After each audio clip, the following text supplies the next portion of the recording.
MNS 10 పార్టీలు మారిన వారికి కాంగ్రెస్ పార్టీని విమర్శించే నైతిక హక్కు లేదంటూ వరంగల్ జిల్లా కాంగ్రెస్ పార్టీ అధ్యక్షుడు మహమ్మద్ ఆయూబ్ తీవ్ర వ్యాఖ్యలు చేశారు. వరంగల్లోని ఎంజీఎం సెంటర్లో మీడియాతో మాట్లాడిన ఆయూబ్ ముఖ్యమంత్రి రేవంత్ రెడ్డిపై బహిరంగ వేదికల్లో అనుచిత వ్యాఖ్యలు చేస్తే కాంగ్రెస్ పార్టీ చూస్తూ ఊరుకోదని హెచ్చరించారు. కాంగ్రెస్ పార్టీ కోసం కష్టకాలంలో పనిచేసిన కార్యకర్తలకు రాజకీయ అవకాశాల గుర్తింపు కల్పించాల్సిన అవసరం ఉందని ఆయన పేర్కొన్నారు. పార్టీకి నష్టం కలిగించేలా బహిరంగ వేదికలపై వ్యాఖ్యలు చేయడం సరికాదని స్పష్టం చేశారు. అదేవిధంగా మేము 5గురిని గెలిపించామంటూ చెప్పుకోవడం ఎంతవరకు సమంజసమని ప్రశ్నించిన ఆయూబ్ కాంగ్రెస్ పార్టీ గతంలో కొండా సురేఖకు ఎమ్మెల్యేగా, మంత్రిగా, కొండా మురళికి ఎమ్మెల్సీగా అవకాశం కల్పించిందని గుర్తు చేశారు. పార్టీలో టికెట్లు, పదవులు ఆశించే నేతలు తమ అభిప్రాయాలను పార్టీ అంతర్గత వేదికలపై వ్యక్తం చేయాలని, బహిరంగంగా పార్టీ ప్రతిష్టకు నష్టం కలిగించే వ్యాఖ్యలు చేయడం సరికాదని మహమ్మద్ ఆయూబ్ పేర్కొన్నారు. కాంగ్రెస్ పార్టీ అధిష్టానం ఈ అంశంపై స్పందించి పార్టీ కోసం కష్టపడుతున్న కార్యకర్తలకు అండగా నిలవాలని ఆయన కోరారు. ముఖ్యంగా సీఎం రేవంత్ రెడ్డిపై అనుచిత వ్యాఖ్యలు చేస్తే సహించేది లేదంటూ డీసీసీ అధ్యక్షుడు మహమ్మద్ ఆయూబ్ చేసిన వ్యాఖ్యలు ఇప్పుడు రాజకీయ వర్గాల్లో చర్చనీయాంశంగా మారాయి. 10 పార్టీలు మారిన వాళ్ళు మా పార్టీ మీద విమర్శించే ఫస్ట్ నైతిక హక్కు లేదు.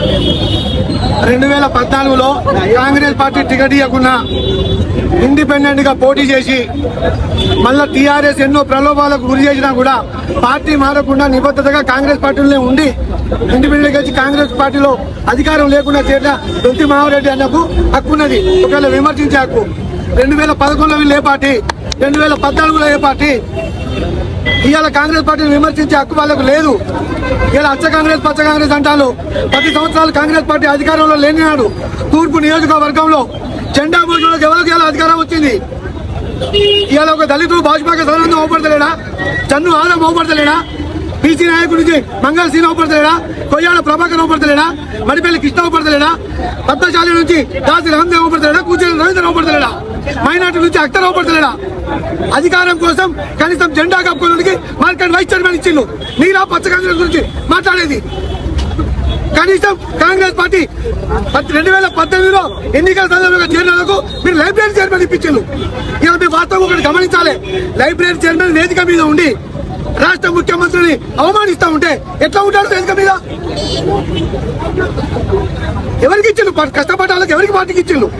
మీరు పరకాలా, మీరు గెలుస్తారా గెలవరా మీ వ్యక్తిగతం, కానీ మా ముఖ్యమంత్రి అంటే మేము చూసుకుంటూ ఉండం. ముఖ్యమంత్రి మాకు బాస్, మాకెవరు బాసులు లేరు.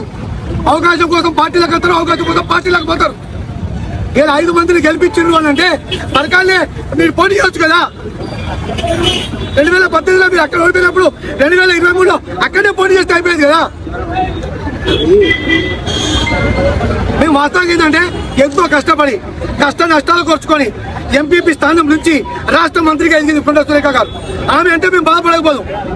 ఎన్నో వయప్రదేశాలు కలిసి ఎన్నో కేసులు పెట్టుకొని దెబ్బలు తిని ఎమ్మెల్సీ ఉమ్మడి రాష్ట్రంలో మొన్న తెలంగాణలో ఉమ్మడిన కొండ ముళ్ళను విమర్శిస్తే మేము బాధపడకపోదు.